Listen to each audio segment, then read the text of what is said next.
Driving the ruler back with another video, unplanned video, okay? Because I did not plan on recording today. I've been up since 4 o'clock this morning. I had to go to work and I just got off, so I had no intentions on recording. All right, but I'm gonna tell you about how God be spinning the block.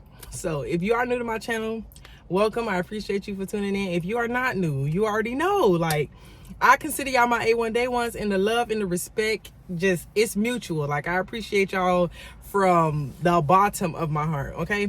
So I'm going to tell you how stuff just works, right? So I got off at 1 o'clock today, and I had a friend. She was like, she went purse shopping, and she was like, you know, I ordered you a purse. And she texted me and she was like, did the purse get there? Because I gave her my P.O. box. And she was like, did the purse get there? And I was like, you know what? I was like, I'm going to go check when I get off work. So it did come. So I went by the post office, which I was not planning on going by the post office.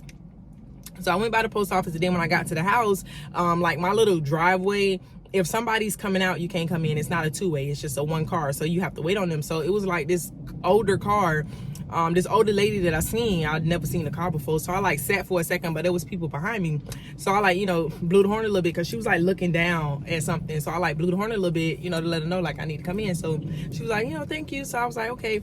So she pulled out and I pulled in. So I checked my P.O. box. I might as well check, you know, my mailbox at the house too. So might as well, mail day. So I pulled right here to the front and I stopped by the mailbox. So I was checking my mail. And then I seen the lady come back in while I was like walking back to my truck, but I ain't paid no mind. So I was putting my mail in the car, so my music was playing, you know, I knew Forgy's on the Jeep, you know. So she stopped by my car, and she was sitting in her car, so she stopped and she was like trying to flag me. So I paused my music and I was like, yes.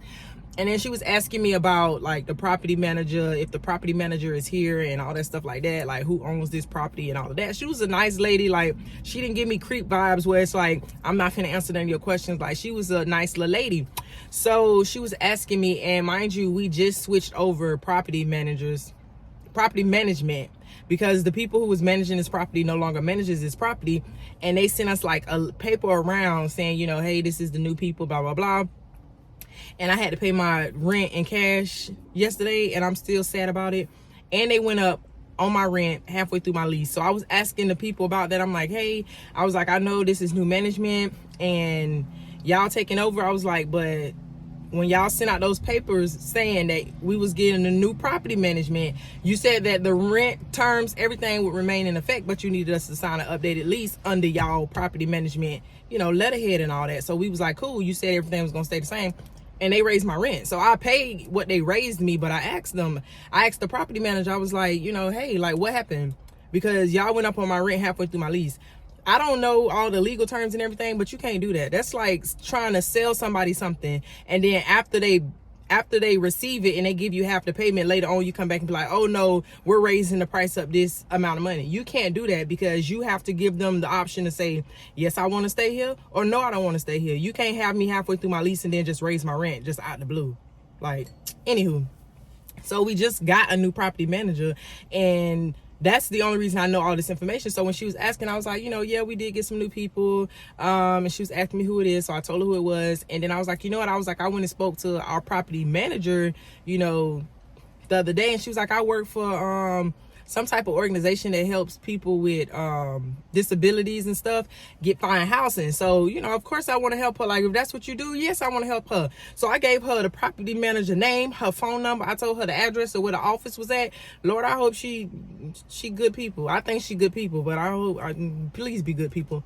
But I gave her the information to the office and everything like that. So she was asking me about the property and all of that. Now, mind you, when I had to do my updated lease for this new property, when they sent out the lease, they was talking about like, you know, ability housing. They was talking about like people with disabilities and stuff like that. So while I'm reading the paperwork, I'm like, I don't know who ability housing is. Like, I don't know nothing about no disability. Like, I have limitations based off of like my background and my conviction, but I don't have physical disability. So come to find out, the place that I stay is like, and I wonder why it was so quiet and nice and just calm, cool, and collected. But I guess it's a place that like helps people with disabilities. I don't know if it also helps people who have like backgrounds and stuff like that, as for me, which I'm assuming it does, because they accepted me and I live here and I'm not on disability. I don't get Social Security. Like, I don't get anything from the government besides a request for that payment every month. But Anyways, so when she was saying that and I was talking to her and I was like, yeah, and I was like, cause she was like, do you work here or something? I was like, no, ma'am. I was like, I live here. So she like kind of looked like, you know, you don't look disabled. So that's what made me tell her, like, you know, I'm not disabled. I was like, you know, I do have a background and all of that. And she was like, well, it's probably because, you know, you have a limitation on you. That's probably why they took you, da da da. So I went to telling her and I was like, I didn't know that this place was for people with disabilities. I was like, and it made me feel bad last week when I had to submit that updated lease and they was talking about this is a property for people with disabilities. And I was like, now I want to leave. I was like, I like the area and everything like that. Is real quiet. I don't have no issues or nothing. Like my neighbors, they mind their business. They don't bother you. They not loud. None of that. So I was like, it makes me want to move because I feel bad. Like I'm taking up a spot for somebody who actually needs a place where the rent is reduced, where it's, you know, calm, cool, collected, where it's easier for them to get in, like a community that's built for them. I was like, I feel bad. I was like, because finances is, I mean, I love paying what I pay for rent. I was like, but finance wise, I don't need it. You know what I'm saying? I can afford to pay what everybody else pay. I didn't know it was because of what I just told y'all. So she was like, so you've been to prison and all? I was like, yes, ma'am. I was like, you know, I just got out, and I gave her like a little synopsis of my story, like, you know, the rundown. I felt really comfortable with this lady. So, and I was telling her, and I was like, you know, yeah, and I was like, I feel bad. So I was like, I'm gonna go. And she was like, you know what? She was like, I got this group. And she was like, I want you to come speak to them. She was like, because it's one thing when you're trying to encourage people and you've never been there. And she was like, but it's a whole nother thing when you've been through it and you can encourage people. Y'all know that my goal is to be a motivational speaker. It's not to be no influencer. It's not to be no YouTuber. It's not to be on here trying to sell y'all different products from brands and all. That is not my goal. My goal is to be a motivational speaker. And when that lady said that, I was just like, ma'am, I don't care if it's 5 people in attendance. I didn't even ask her how many people it is. I didn't ask her if it was going to be older people, younger people, kids. Like, I ain't asked if they was going to be blind, deaf. I ain't asked none of that.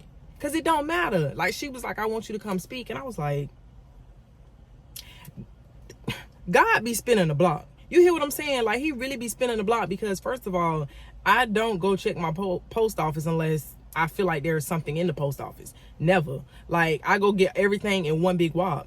And then when I came from work, I stopped and I checked my mail here. Had I not checked the mail here, that lady, when she would have pulled back in this complex, I would have already been in the house. Or if I would have never went and checked my post office box, I wouldn't have seen that lady sitting right there and blew my horn, and we wouldn't have had that interaction. And she was like, I want you to come speak.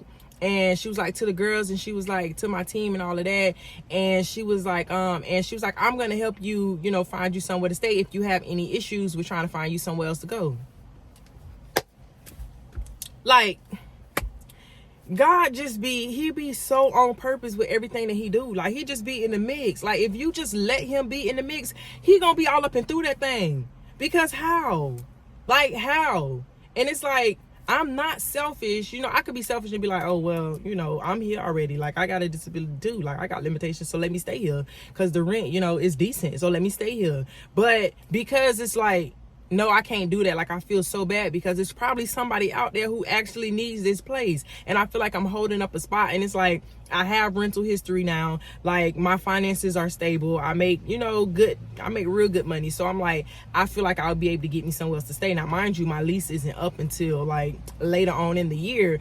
But still, you know what I'm saying? Like, I like to plan ahead of time. I don't want to be right there and then they talk about, oh no, you know, it costs, So I don't know why them people went on my rent, and I don't care if it's $1. It's the principle. If I can't decide halfway through my lease that I'm gonna pay you less, you can't decide halfway through my lease that I'm gonna pay you more.